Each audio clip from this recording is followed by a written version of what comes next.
Welcome to Eat, Drink, Write, a podcast about urban fantasy writing. We actually called it a whiteboard, which is what, I like to write on. yes. I don't use whiteboards, but I like the concept, especially for a podcast where we're talking about ideas and things that we might be doing.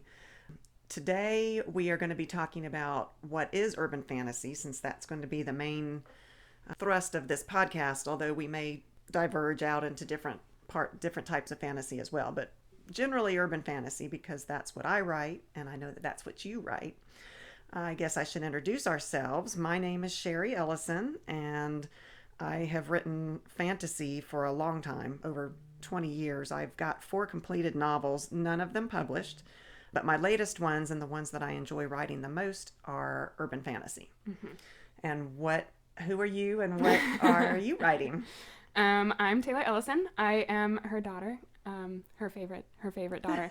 I have been writing since I was about 18. I'm 26 now, so do that math. I'm not going to do that math. I have a few completed novels. I have a tendency to do a lot of rewrites, though, so none of them are published. But they're all very good, though. I think that she's done, but like a lot of writers, she doesn't think she's done. I think that's a problem, a downfall with all writers, is we never feel like our work is complete. I think so too. I'm gonna have to get over it at some point. Yes, it's okay. And it's okay. Submit, hopefully. So today we will talk about urban fantasy and what it is. We hope on every one of our episodes to be eating and drinking something different and unusual. Today is very simple because it is our first podcast, and I am just drinking a sparkling rosé Brut champagne by the Michelle brand, which is wonderful. What are you drinking today? I am drinking a Cosmopolitan, which I think is I think it's good. I think alcohol and writing just go together. So. I think you're supposed to edit sober. Okay. At any rate, so today we're just doing this from our home. Well, my home. She's come I don't live here to visit me, but we hope to at some point do some of these on site at other places and try wonderful food and drinks and other locations. But today we're just at our house, so I'll jump right in and talk about what urban fantasy supposedly is. The Merriam-Webster dictionary describes it as a genre of imaginative fiction featuring supernatural characters or elements in an urban setting. It calls it a subgenre of fantasy. That's very generic. Did you come up with how did you go about researching for this today? Yeah, so I just went into Google and pretty much typed in what is urban fantasy. Okay. And so, of course, like Wikipedia is going to be the first thing that pops up. So I pretty much took a definition from there, and it says, many say urban fantasy has to be primarily set in a city in the real world, and it's usually contemporary, so it's like usually set in modern times, although that's not necessarily always the case. And it also said that it's a subset of fantasy, but completely different, I think, from high fantasy or epic fantasy novels. So I agree. I've come across, when I was doing my research for this, a list. Let me see if I can find it, by the authorlevelup.com. It's all one word, author level up. And they listed the subgenres of urban fantasy. They've got action adventure fantasy, alternative history fantasy, cozy mystery urban fantasy, dark urban fantasy, detective urban fantasy, epic urban fantasy, high urban fantasy, historical urban fantasy, literary urban fantasy. Wow, you've got quite a list there. Yeah, it goes on. I had never thought to break urban fantasy down into so many different things. And honestly, I think that urban fantasy probably has a lot of all these things in one story. I think so too. There's mystery in some, there's romance in some, there is going to be science in some, because given the fact that it's set in normally a modern type society, there could be science. Right. Post-apocalyptic urban fantasy, space urban fantasy, Steampunk urban fantasy, superhero urban fantasy, thriller urban fantasy, and traditional I feel like space urban fantasy probably lends more towards like sci-fi. sci-fi. Mm-hmm. I agree. Yeah, which when I was also researching this, I found urban fantasy traits, like traits of the genre itself. And so obviously urban fantasy typically has magic and powers. The main character usually has some type of magic, and there's usually magic in that world in general too. But one of the things you have to do when you have that and you're writing in this genre is like you have to give it rules and you have to like stick to those rules. Otherwise, it's kind of like a free for all. And That's true. Yeah. The thing that I came across consistently was that urban fantasy has to be in an urban setting. And I don't know that that's actually true. I kind of wonder if the term urban fantasy came from urban legends, which aren't necessarily city urban. But, you know, and like you just said about the main character usually has magic. Well, one of my stories, the main character is totally devoid of magic and gets thrown into the magical world. So but there is magic involved, right? There is. And I think that there are rules for urban fantasy just like there are rules for any type of writing. But I also think that rules are made to be bent and sometimes broken. Oh, I agree completely. I don't think that there's any formula. You know, I'm not going to sit here and tell someone, oh, you have to, in order to be an urban fantasy, you have to do this, this, and this. Right. Because it's fluid, I think. I think that there are many different types of ways to write and many rules that, if well done, can be broken. Oh, I agree. Yeah. What else did you have? I also have, so I've still got more like urban fantasy traits. Okay. So typically there is like a mishmash of like magical creatures as well. But something I have written down is like it doesn't have to be a kitchen sink, which is basically, you know, you have everything. So you could have vampires and werewolves and fairies and, you know, anything else that you can think of, but it doesn't have to be that way. You could have a world where there are only werewolves. And that's like the only magical thing. That's true. Which I thought was pretty interesting, thinking about urban fantasy and stuff. Because I'm writing a book right now that really mainly deals with tricksters. And I haven't brought in, you know, werewolves or like vampires, and I don't really have plans to. In that one, I'm just doing trickster magic, so like illusions and like that kind of thing. And that's where I'm going with that story. So I thought that was actually a pretty cool caveat there.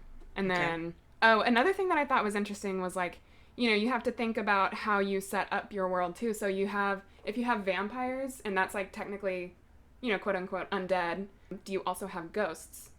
And, you know, when you're world building, you kind of have to think about that kind of thing, especially in an urban fantasy setting. See, and that's also what a lot of people don't understand is they think urban fantasy, oh, it's just set, you know, in Atlanta, Georgia or whatever. Right. That doesn't mean you're not still world building. You still have to have... Oh, for sure. Especially if the magic is there. And another common trait is that the magic is hidden from the rest of the humans. I have something about that. It's called a masquerade, which yes. I had never heard of that before. Yes. So when I was doing my research, which is funny because I've been writing, I think when I started writing, I've only ever done urban fantasy, ever. But I had never heard the term masquerade before, which I thought was pretty interesting. Yeah, I came across that too.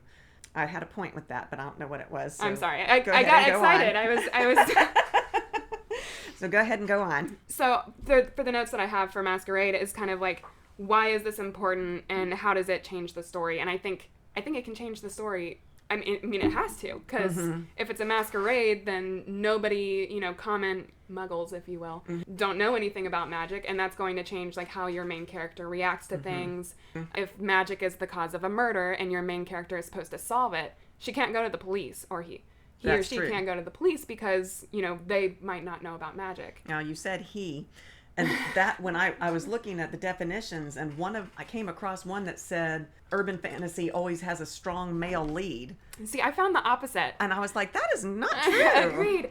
Yeah, no, I actually do have like lists too of, you know, female protagonists and male protagonists in urban fantasy. Well, like Harry Dresden. Yep, I have him. There's Atticus O'Sullivan in the Iron Druid Chronicles. Yes. Oh, such a good series. You know, I haven't read that one yet. Really? I need to. Oh, I really do. It's interesting. It's definitely, you know, talking about the male lead. It's a definite male lead character, which is fine. It's just not what I always associated with urban fantasies. But I'm female, so I That's true. do tend to read a lot of the female-oriented ones, like Patricia Briggs. Mercy Thompson, Kate Daniels, which that's another interesting series because it's set in Atlanta, Georgia, but it's also set after this incredible magical shift. So everything is completely different than what we would know as Atlanta, Georgia, but it's still classified as an urban fantasy. And in her books, she mentions details that we who live near Atlanta were like, oh, I know where that is. I know exactly what building she's talking about. Buildings, which I think is really good to get the reader involved in a fantasy. And yeah, it's an urban setting, but it's not our world. But it's our world, but in the post-apocalyptical magical future. Right. So yeah, it's very interesting. I was very interested in finding out all these different definitions. I know that list is pretty cool because I had never. Me either, because a lot of those are in each. You can have mystery and romance all in one. And I don't think it should be defined as a romance urban fantasy. Right. In fact, I think that that's another genre that is out there. There's paranormal romances. Right. And I think that's a totally different thing than urban fantasy. I agree with that. I think the goal of a romance is the relationship, the arc of the relationship, as opposed to the arc of, there's character arcs, obviously, but I think urban fantasy is not focused on the relationship. On a romance, right. I agree with that. Yeah. Especially if you read something like Mercy Thompson or that kind of thing. It's more story focused as opposed to romance focused. Mercy got married. So, True. That's... there's definitely a romance element in there. Yeah. Yeah, for sure. What else did I have? Oh, another interesting topic is magical realism versus urban fantasy. Yes. I had something on that too. So you talk and I'll try to find where I saw that. Sure. So I've heard that magical realism is more like you have a world setting like ours, but magic, it's not a masquerade. Everybody knows about magic.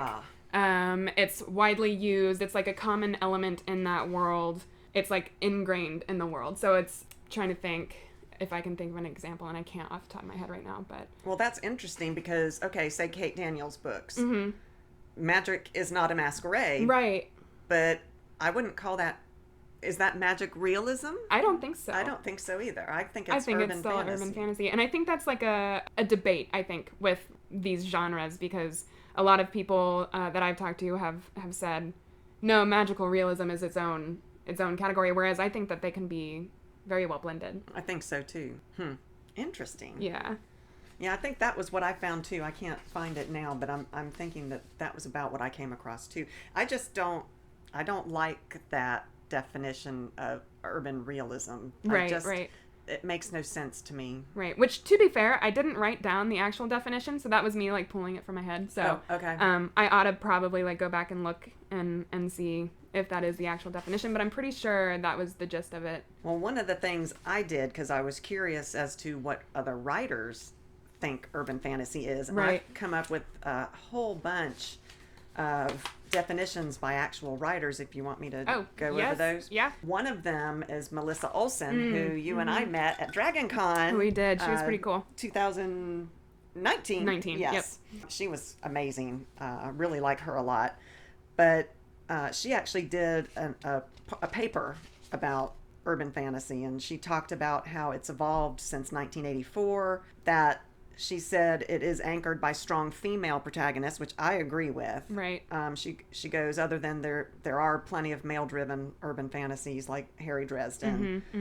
And let's see what else she says. She said urban fantasy is almost always set in cities, even smaller cities like Ottawa. And she said that's how the term urban fantasy was born. She said, basically, there's a real world we all live in with mortgages and physics and human biology, and then there's the world of fantasy, of magic.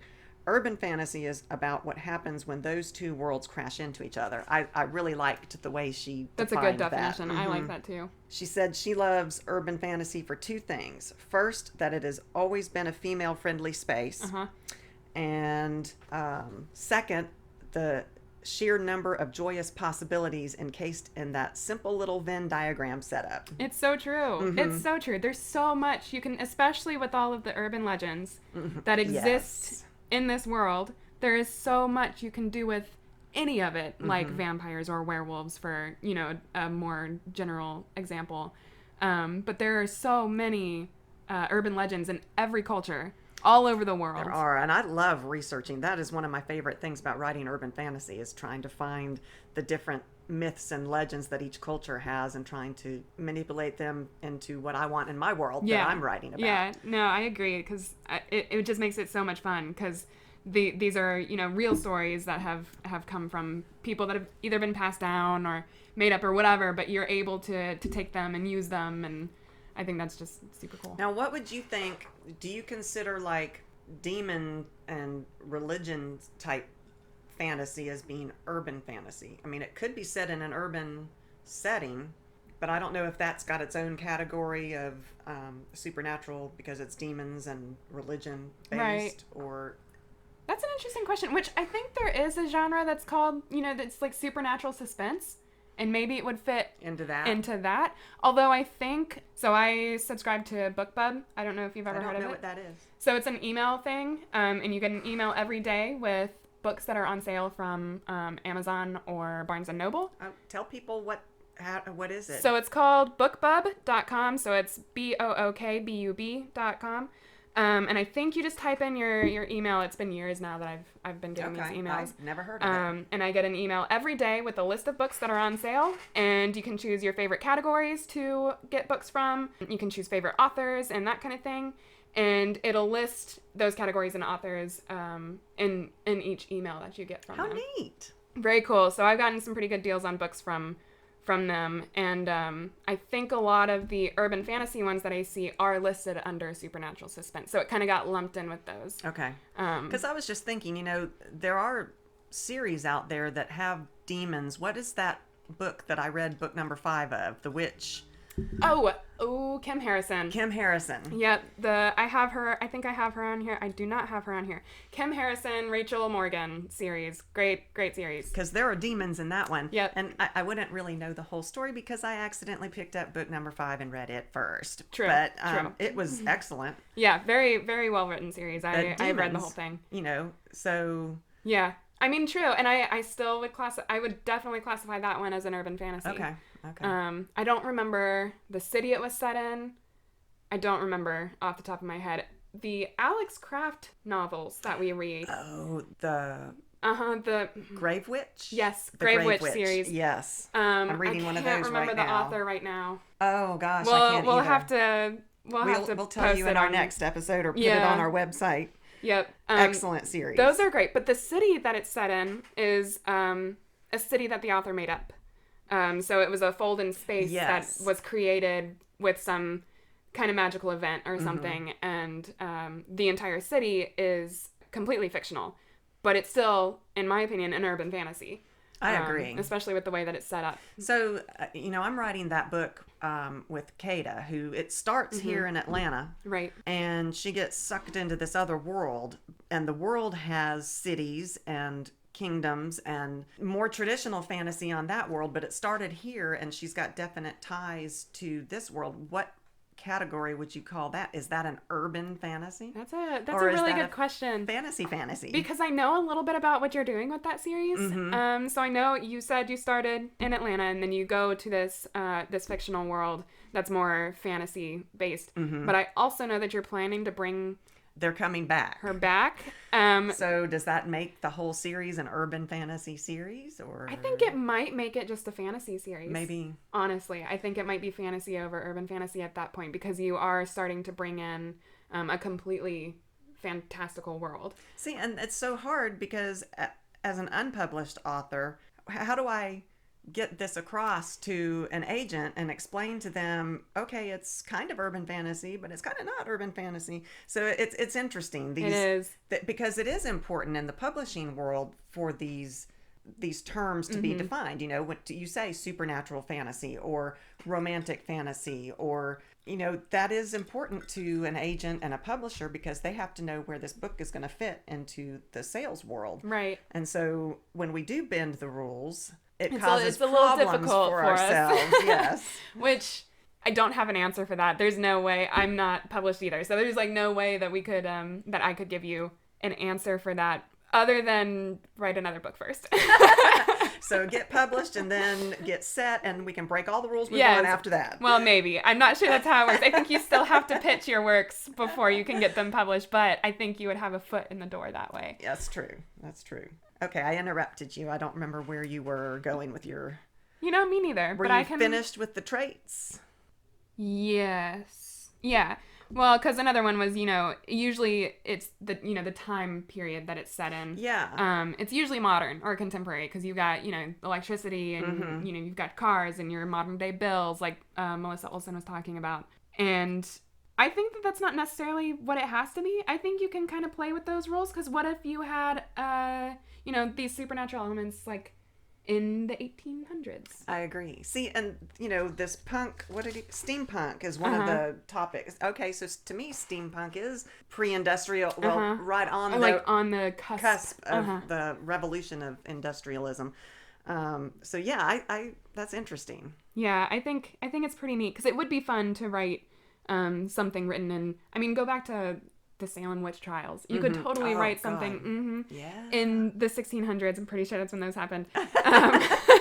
History is not my strong suit, but you could go back in time and write a story there, and it's still set in Salem. It's still set in a city or a town or whatever that exists, and I think that would still be an urban fantasy as long as you include the other elements like magic and powers, and it has rules, and it has different kinds of magical creatures like witches or familiars or whatever. The Sword of Shannara, did you ever read those series? I didn't read them. Oh I saw the first season of the show. And they're... that's right, not... Right. I loved the show. Yeah. But it's not at all what the first 3 the Sword of Shannara books. So good. Right. And they are an urban setting, urban as in there's civilization and they have towns and things like that, but it's definitely to me a high fantasy. I think so. I think just because you have towns, I think the determining factor here is it is more modern, like our world that we know. I think I would define urban fantasy as. And another thing I was coming across in definitions of urban fantasy was that the setting itself is a character. Oh, that's yes. So just the fact that Sword of Shannara was set in a town, the town itself didn't make that, it was not a character in and of itself, it was just the setting. I agree. Yeah. But in like Kate Daniels, where the magic shifts from technology to magic, that absolutely is a character all to itself. I think where we heard that was so we go to an Atlanta writing conference every year in March, and brought by what's WDW, Writers Digest Workshop. That's it. Yep. And they do these conferences, I'm pretty sure all over the country, and it's like a one-day workshop that we go to in March here in Atlanta. And I think one of the speakers there mentioned that she used setting as a character. Interesting. Which I love. I love that because it's true. Mm-hmm. You have to use your world in your writing, and it has to, you have these rules set for it, hopefully, and you can't just change those. It is that character, and it affects the story as much as your main character will, which I think is just super neat. So I think this is a really good place to end. We still have lots more to talk about, so we'll pick up next time, continuing with our discussion about what is urban fantasy. We thank you guys for listening so much. If you would like to follow us, that would be great. Our social media, we are at Eat, Drink, Write Podcast and Facebook. Our Instagram is Eat, Drink, Write Podcast with periods in between each word. We have a Patreon, which is patreon.com/EDW podcast. We would appreciate it if you would check that out. We look forward to seeing you next time. Anything else that you want to say? No, I don't think so. Thank you guys for listening. All right. We'll see you next time.